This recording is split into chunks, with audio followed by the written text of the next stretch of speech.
Hi, I'm Jill at engVid.com, and today we're having a lesson on the use of the word back.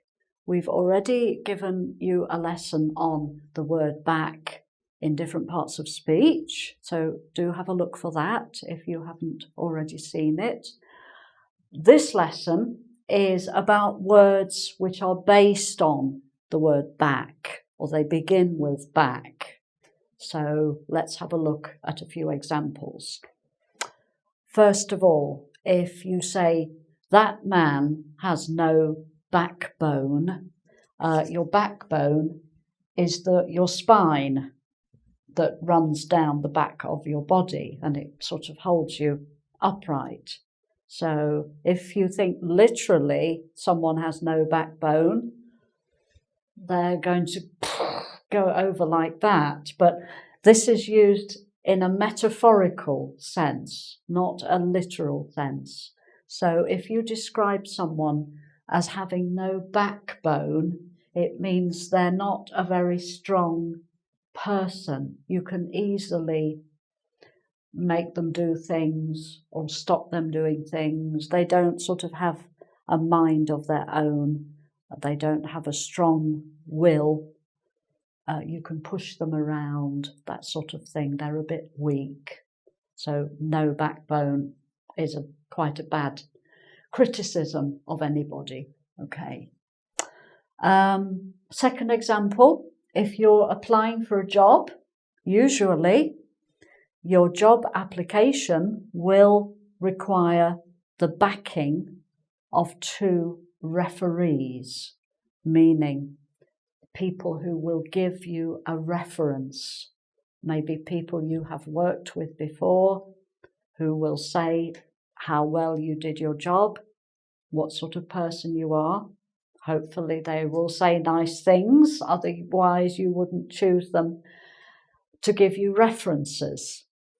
So when you fill in an application form, you often have to put the name and address and job title of 2 referees. Okay, so the backing of referees means the support, the telling the new company about you and helping you to get the new job. Okay, right. Another business related one.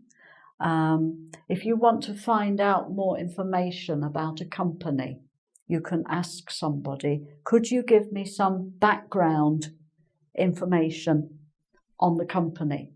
So information tells you really what it means. Background means just general information about maybe when the company was started, what does the company do, what is their business, how many people work there, do they have one building in one city or several buildings in different cities, all the sort of background, maybe a bit historical, what has happened in the past, are they on the stock market, that sort of thing, background information.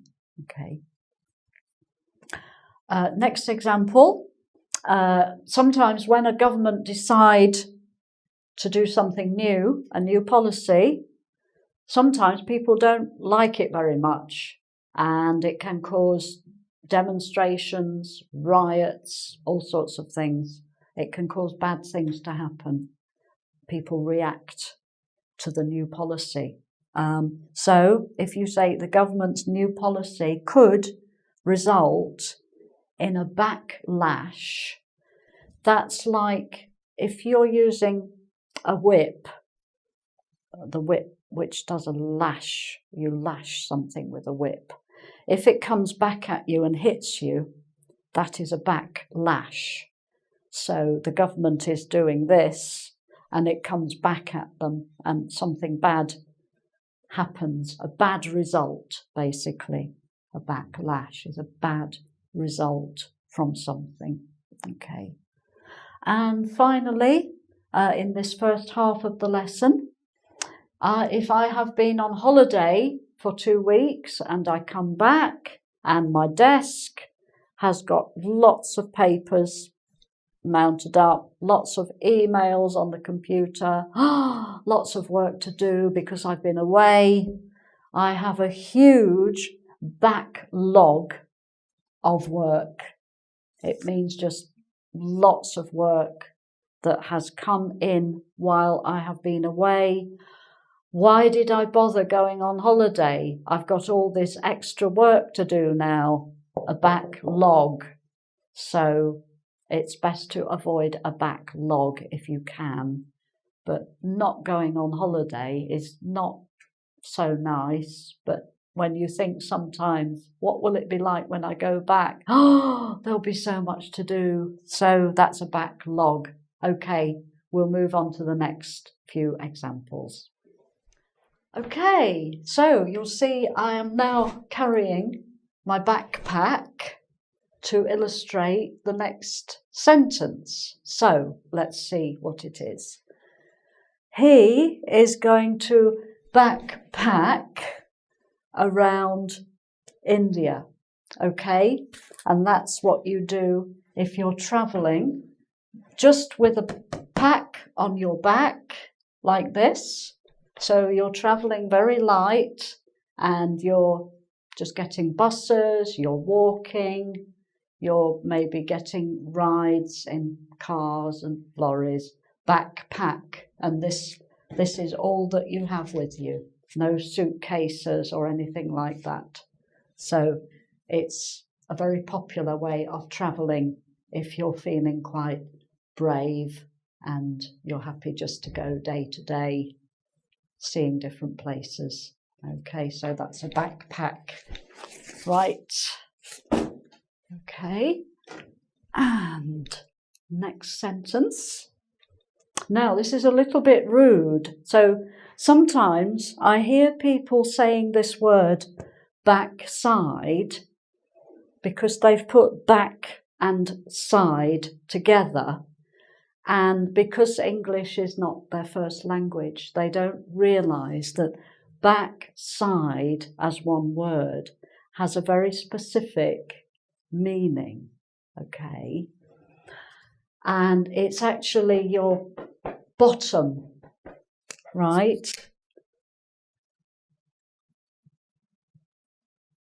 Bottom. Or some people even say BTM without saying the word.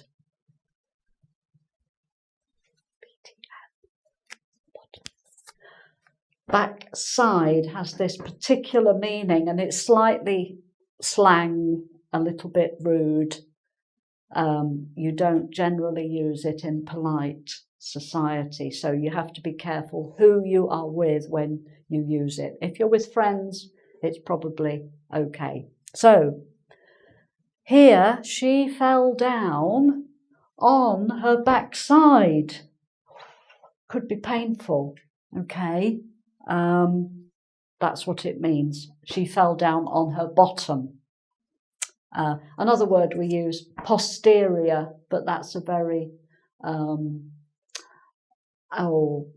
elite word that comes from Latin.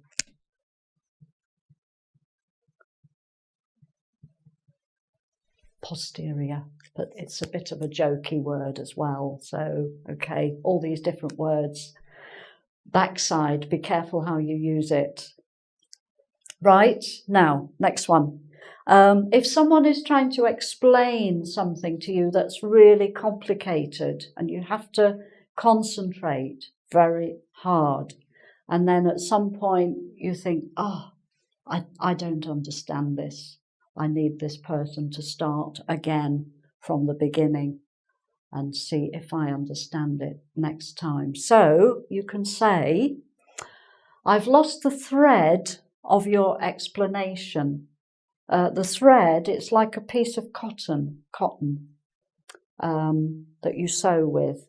And as they're explaining, you have this sort of idea of a thread. But if you sort of lose your concentration, you can say, I've lost the thread of your explanation. Can we backtrack, please? Meaning, can we go back? Tracks are like a train. is on tracks. So if you backtrack, you're going back along some tracks, back to the beginning of the explanation, and try again to understand. So to backtrack. Right, now, if there is an incident, people on the street fighting, or somebody stealing something from a shop, and one policeman on his own is not always the best way of dealing with it. You need more than one for safety. So often the policeman on his own had to call for backup, meaning for support, for more policemen to come, and police women maybe, why not, to come and help, because it's too much for one person to deal with. So to call for backup is to call for extra people to come and help. Okay? And then finally, if you imagine you're doing a building project, maybe it's an old house that you have bought and you want to modernize it. But as you start working, you find that you have to get rid of a lot of things. You have to take the plaster off the walls. There are all sorts of problems. It's as if you're almost demolishing the house before you can rebuild it. So you can say, I think we're going backwards rather than forwards with this building project. We're having to go backwards, take it back before we can start building again, bring it down almost to the ground before we can start building it up again as a nice modern house. So backwards you can use in all sorts of contexts. If I'm walking backwards, I'm going like that, obviously. Forwards, like that. Simple. Okay. So I hope these examples have been useful for you. If you'd like to do a quiz, please go to the website, engVid.com. And if you'd like to subscribe to my YouTube channel, that would be great. And hope to see you again very soon. Okay, bye for now.